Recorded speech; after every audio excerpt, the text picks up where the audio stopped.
শহীদ রাষ্ট্রপতি জিয়া রহমানের প্রতিষ্ঠিত এই দলটি আজকে তিলে তিলে এই জায়গায় এসে পৌঁছেছে। বহু নেতা কর্মীর অবদান এই দলের মধ্যে রয়েছে।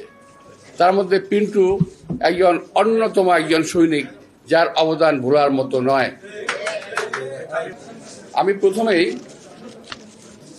যদিও আমি বিএনপি স্থায়ী কমিটির সদস্য, কথাটা আমার বলা ঠিক হবে কিনা আমি জানি না, তারপরও মনের কথাগুলো মনে রাখতে চাই না, বলে দিতে চাই, নাসিরউদ্দিন পিন্টুকে আজকে যেভাবে স্মরণ করা হচ্ছে, এটা আমার জন্য, আমার দলের জন্য, আমাদের সবার জন্য লজ্জাজনক একটা ব্যাপার। এই নাসিরউদ্দিন পিন্টু এবং এই পিন্টুদের উপরে, পিন্টুদের কার্যক্রমের জন্যই আজকে আমাদের বিএনপির যে অবস্থান, এই অবস্থানে আমরা এসেছি। বিএনপি একদিনেই আকাশ থেকে নামে নাই, কিংবা একদিনেই লকলকি বড় হয়ে যায়নি। তিলে তিলে এই বিএনপি বড় হয়েছে, আজকের এই ময়ূরে পরিণত হয়েছে। আজকে সারা বাংলাদেশের একটি জনপ্রিয় দলে পরিণত হয়েছে। দেশনেত্রী বেগম খালেদা জিয়ার নেতৃত্বে শহীদ রাষ্ট্রপতি জিয়া রহমানের প্রতিষ্ঠিত এই দলটি আজকে তিলে তিলে এই জায়গায় এসে পৌঁছেছে। বহু নেতা কর্মীর অবদান এই দলের মধ্যে রয়েছে। তার মধ্যে পিন্টু একজন অন্যতম একজন সৈনিক, যার অবদান ভোলার মতো নয়। অথচ অনেকেই বলছেন ছাত্র নেতা ছিল, এটা ছিল, সেটা ছিল, ঠিক আছে, কিন্তু আমি মূল ছাত্র দলের কাউকে আমি এখানে দেখছি না। এটা আমার জন্য দুর্ভাগ্যজনক। অর্থাৎ কালকে যদি আপনি কিংবা আমি মারা যাই, আমরা সংখ্যায় গণিত হব, একটা লাশ বাড়ছে একজন, অর্থাৎ 500, 5000 একজন হয়েছে, কে গেছে এটা কোনো খবর থাকবে না। তো আজকে বিএনপি নেতা কর্মীরা সংখ্যায় পরিণত হয়েছে, এই সংখ্যা করা যাবে না, তাহলে বিএনপিকে খাটো করা হবে, বিএনপির নেতা কর্মীরা নিরস্ত্রিত হবে। প্রিয় ভাইরা, পিন্টু সম্পর্কে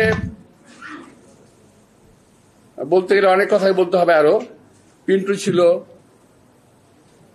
তারপর ইলিয়াস ছিল, রতন এখনো আছে, পাশে দুলু আছে, এবং এর মতো নীরব আছে। এরকম আরো অনেক আমার ছোট ভাইরা ছিল, যারা একসঙ্গে, যাদের সঙ্গে আমি কাজ করেছি, যারা আমার জুনিয়র ছিল এবং এখনো তাই, বড় ভাইয়ের মতো সম্মান করতো এবং কথা বললে কথা শুনতো, যা বলতাম তাই করতো। এখন কিন্তু সেই কমান্ডটা নাই।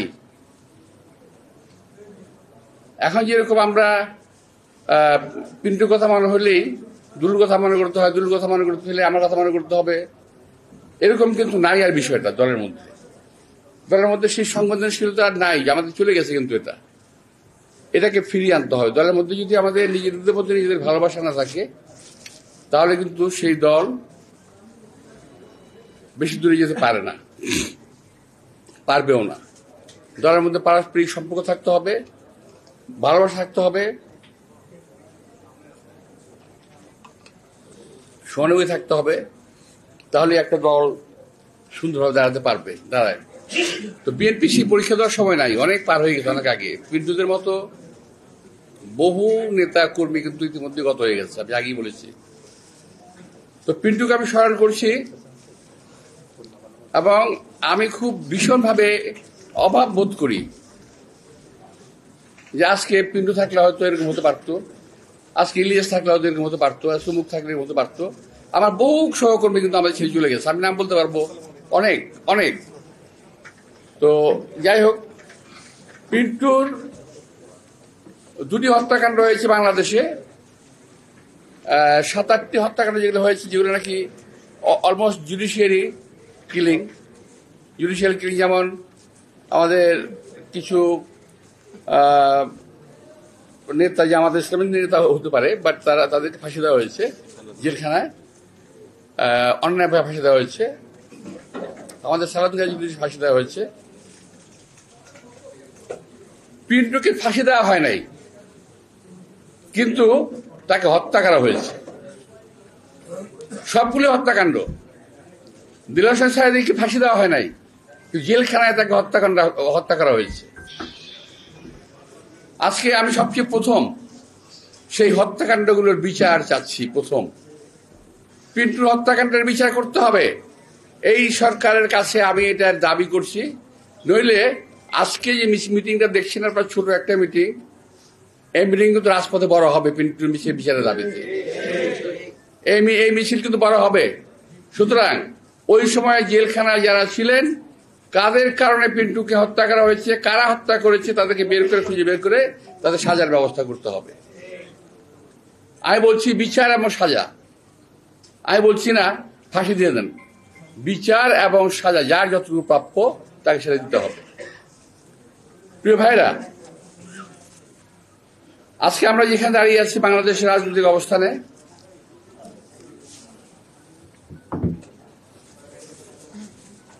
এই সম্পর্কে আমার একটা আসলে সময় লাগতো, বেশ 7 ঘন্টার মতো। আমি বেশি লম্বা করতে পারবো না এখন। তো আমরা কয়েকদিন যাবৎ দেখতে পাচ্ছি একটা বাংলাদেশে একটা সার্কাস জাতীয় কিছু একটা হচ্ছে, নাটক জাতীয় কিছু একটা হচ্ছে, আমার কাছে মনে হচ্ছে আর কি। আমি বললাম না যে আমি কথাগুলো আটকায় রাখতে পারি না, আমার জানি কেমন একটা বাজে অভ্যাস আছে। আমার কাছে সবকিছু সাজানো নাটক মনে হচ্ছে। এই কদিন আগে দেখলাম, আগে আমরা দেখতাম যে শেখ হাসিনা কিছু করার আগে একটা অপকর্ম কোথাও ঘটাতো, আমরা তখন বুঝতাম যে সে কিছু একটা ঘটনা ঘটাবে। তো একদিকে আমাদের দৃষ্টি নিয়ে যেত আর কাজটা দিক দিয়ে করতো। একটা গল্প বলি ছোট্ট করে, যদি আপনারা বুঝতে পারেন আর কি, যদি বুঝতে পারেন, সাংবাদিক ভাই বিশেষ করে বলছি। ইস্ট পাকিস্তান বক্সিং চ্যাম্পিয়ন একজন ছিলেন, নাম ছিল রহমতুল্লাহ। উনি ছিলেন গাড়ির মেকানিক, আমাদের বাড়ির সামনে গ্যারেজ ছিল। তো কি কারণে ওই এলাকার এক লোকের সঙ্গে তার ঝগড়া হলো। তো সেই লোকটা সে খুব মারধর করলো আর কি, ঘুষি টুসি দিল। তো এর মধ্যে সেই লোকটাকে বাবার রেখে নিয়ে আসছে, বাপটা বয়স্ক। আসার পরে ও বাপ তার ঢাকা বেঠে বলতেছে, ওই বেটা আমার পোলারে মারছুস কে, চ্যাম্পিয়ন হয়ে গেছিস গা, তোরে বেটা তুই বক্সার হয়ে গেছিস, তোর উপরে নাকে দেখামো, পেটে মারুম, পেটে দেখামো, তলে উপরে মারুম। বুঝতে পারছেন আপনি কথাটা? বুঝেন না ঢাকায় ভাষা, মানে নাকে দেখামো, পেটে মারুম, পেটে দেখাবো, নাকে মারুম। বুঝছেন? আমাকে সরকার এখন নাকে দেখায়, পেটে মারে, আর পেটে দেখায়, নাকে মারে। বুঝতে পারছেন? দেখেন হামিদ সাহেব চলে গেল, কি সুন্দর। হামিদ সাহেব চলে কোন দিক দিয়ে চলে গেল? ভিআইপি দিয়ে।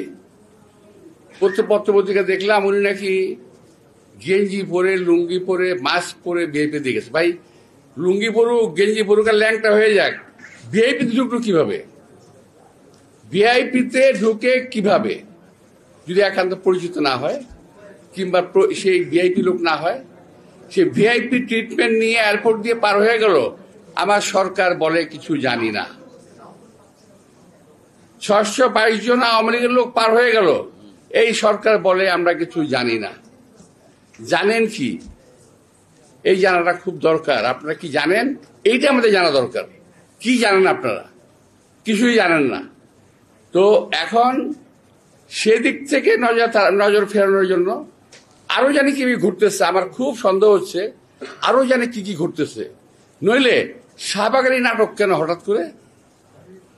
যে শাহবাগ আপনারা বন্ধ করেছেন, যে শাহবাগের এই এলাকাতে, এই সমস্ত এলাকাতে মিছিল মিটিং করা যাবে না, সেখানে সরকারের পৃষ্ঠপোষকতায় সরকারের দল এনসিপির লোকেরা ওখানে মিছিল মিটিং করে কিভাবে? আর কোন দাবিতে মিছিল মিটিং করলো? কি দাবিতে? দাবি জানি কি দাবি? আওয়ামী লীগ নিষিদ্ধ করতে হবে। তো আওয়ামী লীগ নিষিদ্ধ করতে না করছে কে ভাই? কে না করছে? বিএনপি না করছে? খুব চেষ্টা করছে চালানোর জন্য। বিএনপি নাকি আওয়ামী লীগকে কি করতে চায়? পুনর্বাসিত করতে চায়। আমাকে বড় ঠেকা পড়ে গেছে ভাই, বিএনপি আওয়ামী লীগের পুনর্বাসিত করতে বড় ঠেকা পড়ে গেছে। জীবন থেকে আমাদের 17 থেকে 18 বছর আমাদের নিয়ে গেছে।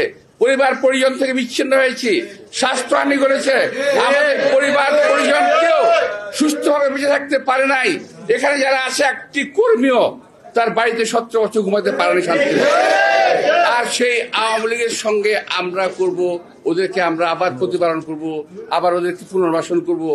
এটা হলো যারা বিএনপিকে জেলাস করে, অর্থাৎ দেখতে পারে না, পছন্দ করে না, যাদের অজনপ্রিয় একটি দল, এরা গোষ্ঠী, এরা বিএনপিকে কালার করার চেষ্টা করতেছে।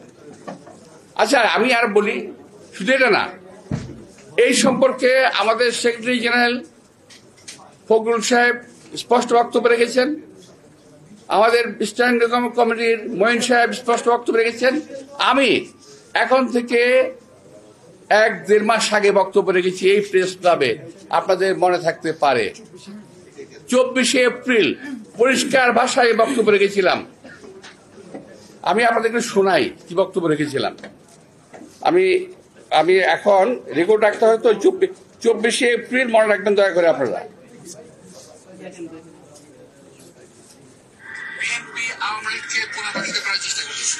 আরে ভাই, আমার আর ভালো লাগে না। আরে ভাই, 17 বছর এদের যন্ত্রণায় পাগল হয়ে গেছি, পরিবার সহ অশান্তিতে ভুগেছি, অসুস্থ হয়ে পড়েছি, অকালে বৃদ্ধ হয়ে গেছি। তো যাই হোক, আমি এই সাক্ষী রাখলাম এই কারণে যে যারা আজকে বলে যে বিএনপি পুনর্বাসিত করতে চায়, তারা আসলে দেশ এবং জাতির শত্রু। কারণ একমাত্র বিএনপি একমাত্র আছে বাংলাদেশকে এখন বিদেশি শত্রুর হাত থেকে রক্ষা করার জন্য, যে কোনো বিদেশি প্রভুদের হাত থেকে রক্ষা করার জন্য একমাত্র দল বিএনপি আছে বাংলাদেশে, আর কোন দল নাই। যদি থাকতো তারা আজকে আওয়াজ উঠাতো সচিবালয়ের ভিতরে আওয়ামী লীগের নেতা কর্মীরা কি করে, আওয়ামী লীগের সচিবরা বিএনপি সচিবালয়ের ভিতরে কি করে। এখন পর্যন্ত যাদের এখন জেলখানায় থাকার কথা, তারা এখন সচিবের দায়িত্ব পালন করতেছে জেলখানায় বসে।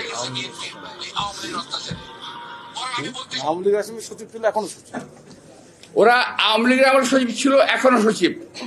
অথচ আমাদের সময় যারা সচিব ছিল, যারা এখন রিটায়ারমেন্টে যায় নাই, তাদের সব বাতিল করে দিচ্ছে। এখন আরো শুরু হয়েছে, প্রশাসনে বিভিন্ন এলাকাতে পরিবর্তন শুরু হয়ে গেছে। কে বিএনপি কোথায় আছে, হয় বিএনপি দিতে হবে, বিএনপি বাতিল করে কমপক্ষে জামাত দিতে হবে, জামাত না হলে আওয়ামী লীগ দিতে হবে। আপনারা খেয়াল করে দেখবেন, থানা, পুলিশ, কোর্ট, কাছারি, সচিবালয়ের ভিতরে এই কর্মকাণ্ডগুলো শুরু হয়ে গেছে। বিএনপিকে রাখা যাবে না। এই যে বিএনপি নিধন আন্দোলন শুরু হয়েছে, তারই একটি বিষয় হলো এইটা, এই যে 622 জন আওয়ামী লীগকে পালিয়ে যেতে দেওয়া, হামিদ সাহেবকে পালিয়ে যেতে দেওয়া, একটা খুনের আসামি হামিদ সাহেব, তাকে পালিয়ে দেওয়া, এটা হলো এই একটা বিষয়। আরো বিষয় আছে, এই সরকারের মধ্যে অবস্থানরত অনেক কি বলে উপদেষ্টা, যারা বাংলাদেশের নাগরিকই নন, তারা এই দেশ পরিচালনা করতেছেন। এখান থেকে নজর ফিরিয়ে নেওয়া।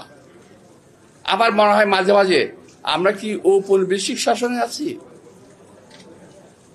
আমার মনে হয় যে আমরা দেশের মানুষের শাসনে নাই, আমরা ঔপনিবেশিক শোষণে আমরা আছি।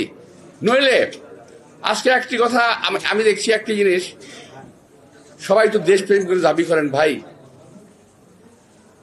আমিও নিজেকে একজন দেশপ্রেমিক নাগরিক হিসেবে দাবি করি।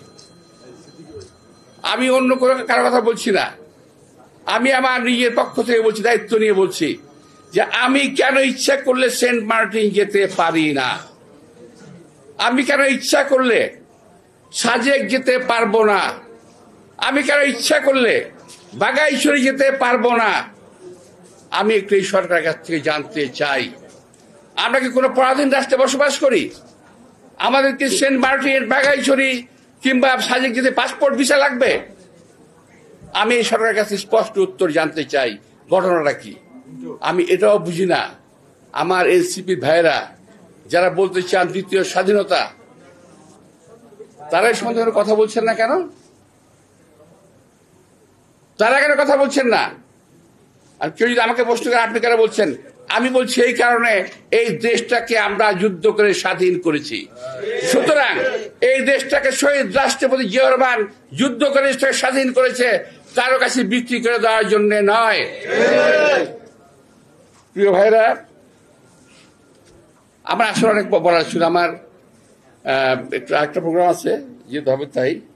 তো আজকে এই যে দেখেন, আমি 3টা নাম বলছি আপনাদেরকে: সেন্ট মার্টিন, সাজেক, বাগাইছড়ি, এই সমস্ত এলাকা আজকে আমাদের যাওয়াটা একটা দুরূহ হয়ে গেছে। আবার শুনি একটা জায়গায় নাকি করিডোর দেওয়া হবে। কিসের করিডোর? মানবিক করিডোর। আরে ভাই, আবিষ্কার করেন নাকি? আর বিশ্বের কোন ডিকশনারিতে মানবিক করিডোর জায়গা আছে নাকি? কোন ডিকশনারিতে মানবিক করিডোর বলে কোন শব্দ আছে? আবিষ্কার করেন এক এক শব্দ, যখন যে শব্দ প্রয়োজন সেটা আবিষ্কার করেন। বাংলাদেশের অভ্যন্তরের কোন করিডোর কিংবা প্যাসেজ দেওয়ার কোনো সুযোগ নাই জনগণের মতামত ছাড়া। জনগণের ভোটের মাধ্যমে নির্বাচিত সরকার সিদ্ধান্ত নেবে তারা কি করবে। আমাদের কোনো ভালো অভিজ্ঞতা আছে? বিশ্বের কোন দেশ এই করিডোর দিয়ে শান্তিতে নাই। আজকে গাজা শান্তিতে নাই, লিবিয়া শান্তিতে নাই, মিশর শান্তিতে নাই, আফগানিস্তান শান্তিতে নাই। আমার সেক্রেটারি সাহেব ফখরুল ইসলাম সাহেব বলেছেন, এই দেশকে আমরা গাজা বানাতে চাই না। আসলে তাই, আমরা এই দেশকে ফিলিস্তিন গাজা বানাতে চাই না। আমরা এই দেশে আমরা লক্ষ্য করছি অনেক বিদেশিদের আগমন ঘটেছে, সন্দেহভাজন বিদেশিদের আগমন ঘটেছে। বিভিন্ন সময় তারা বিভিন্ন মিশন নিয়ে আসতেছে। আজকে ফেসবুকে একটা আপনার সার্চ দিলে পাবেন, এক ভদ্রলোক বলছিল, সেটা আমি আর বলতে পারছি না, সময় নাই, বলাও যাবে না। তো আমার ধারণা এই সরকার ইচ্ছাকৃতভাবে এই অপকর্মগুলো করছে। এই সরকার এই মুহূর্তে এই সরকারকে অন্তত আমি আমার কথা বলছি, নিরপেক্ষ ভাবতে আমি পারছি না। তারা কোনো উদ্দেশ্য পারপাস সার্ভ করতেছে। এই সরকার কোন পরিস্থিতিতেই গণবান্ধব কিংবা দেশপ্রেমিক সরকার নয়। আমি পরিষ্কার ভাষায় এটা বলতে চাই। আমার দেশের সার্বভৌমত্ব নিয়ে প্রশ্ন উঠবে কেন? যদি এই সরকারকে প্রমাণ করতে হবে তার দেশপ্রেমিক সরকার, আমার প্রশ্নগুলোর জবাব দিয়ে, আমার প্রশ্নগুলোর সঠিক জবাব পাওয়ার পরে আমাকে যে শাস্তি যেখান থেকে দেওয়া হবে আমি মাথা পেতে নেব। আমি আজকে আমার কথাগুলো বললাম, আমি জানি এইটা যথাযথ ফোরাম নয়, হয়তো আরো ভালো জায়গায়, আরো কোনো জায়গায় যা বলা উচিত ছিল বড় জায়গায়, কিন্তু আমি আমার মনের ক্ষোভ আমি ধরে রাখতে পারিনি। আমি আপনাদের সামনে প্রকাশ করলাম। আমার কথাটাকে আপনার মনে ধারণ করবেন এবং দেশবাসীর কাছে ছড়িয়ে দেওয়ার চেষ্টা করবেন। এটা এখন কিন্তু আমরা খুব ভালো অবস্থানে নাই, এই কথাটা আমাদের একটু মনে রাখতে হবে। প্রিয় ভাইয়েরা, আমি আবারও বলবো, দেখেন অন্য রাজনৈতিক দল, আরো অনেক রাজনৈতিক দল আছে বিএনপি ছাড়া, অন্য কেউ এই করিডোর নিয়ে কোনো কথা বলছে না। কেন ভাই? কি কারণে? জামাত ইসলাম কথা বলে না কেন? অন্যান্য যে বিভিন্ন পীর সাহেবেরা আছেন ওনারা কথা বলেন না কেন? আবার বিএনপির বিরুদ্ধে কথা বলার সময় এক হয়ে যান। এটা কেমন কথা হলো? অর্থাৎ বিএনপিকে শেষ করতে পারলেই বাংলাদেশটাকে লুটি পুটে আবারও খাওয়া যাবে আওয়ামী লীগের মতো। তো ইনশাআল্লাহ এই বিএনপিকে কোন সরকার বহু চেষ্টা করে শেষ করতে পারে নাই। শহীদ রাষ্ট্রপতি জিয়া রহমানকে আজকে আমি স্মরণ করতে চাই যে এই যে রোহিঙ্গাদেরকে ভিতরে জায়গা দেওয়া হয়েছে, আবার এইভাবে রোহিঙ্গাদেরকে ঠেলে দেওয়া হয়েছিল একবার বাংলাদেশে, সম্ভবত আমার সালটা মনে নাই, তখন শহীদ রাষ্ট্রপতি জিয়া রহমান তিনি মিয়ানমারকে বাধ্য করেছিলেন রোহিঙ্গাদেরকে ফিরিয়ে নিয়ে যেতে। একমাত্র রাষ্ট্রনায়ক যিনি রোহিঙ্গাদেরকে ফিরতে বাধ্য করেছিলেন। আমি যেটা বলতে চাচ্ছিলাম যে এই যে সমস্যাটা আজকে আমাদের দেশে তৈরি হয়ে গেল, এটা কিন্তু খুব সহজে শেষ হওয়ার নয় যদি বাংলাদেশের জনগণ সচেতন না হয়। প্রিয় ভাইয়েরা, আমি যেটা আমার কথা ছুটে গেছে, যেটা যে আমার অন্যান্য ভাইয়েরা, আমার অন্য ভাইয়েরা যারা আছেন রাজনৈতিক দল, আপনারা কেন কথা বলছেন না আমি একটু জানতে চাই। এটা তো কারো পক্ষে বিপক্ষে বলা না, নিজের দেশের পক্ষে বলা। কথা বলতে হবে নিজের দেশের পক্ষে। কোন দেশের বিপক্ষে গেল সেটা আমার দেখার বিষয় না। আমি এই কথা বললে অমুক দেশ রাগ করবে, আমি এই কথা বললে অমুক দেশ রাগ করবে, এটা ভাবার আমার কোনো প্রয়োজন নাই কোন একজন দেশপ্রেমিক নাগরিকের। আমি দেশপ্রেমিক, আমি আমার দেশের কথা বলবো, আমি দেশপ্রেমিক, আমি আমার দেশের স্বার্থের কথা বলবো, আমি দেশপ্রেমিক, আমার দেশের জনগণের কথা বলবো। আমি অন্য কোনো কারো কথা ভাবতে আমি রাজি নই, অন্য কারো রক্তচক্ষুতে আমি ভীত হতে রাজি নই। ভাই, আমি জানি যে আমার এই বক্তব্যের পরে অনেক আলোচনা হবে, অনেক সমালোচনা হবে, হতে পারে বিভিন্ন জায়গায় হবে, বিভিন্ন সময় হবে, আমি জানি এটা জেনেই আমি আজকের বক্তব্য এত চিন্তা করে আমি কখনো বক্তব্য দিই না। আজকের বক্তব্যে আমি চিন্তা ভাবনা করিয়ে দিয়েছি, এরপর পরে কি হবে আল্লাহ জানেন, আপনারা যা দোয়া করবেন। আপনাদের সবাইকে আন্তরিক ধন্যবাদ ও শুভেচ্ছা। আল্লাহ তাআলা আমাদের পিন্টুকে বেস্ট নসিব করুন, এবং আমি মনে করি এরকম হাজার হাজার পিন্টু ইনশাআল্লাহ জলে জন্ম নিয়েছে, আরো জলে জন্ম নেবে। সবাইকে ধন্যবাদ। আসসালামু আলাইকুম।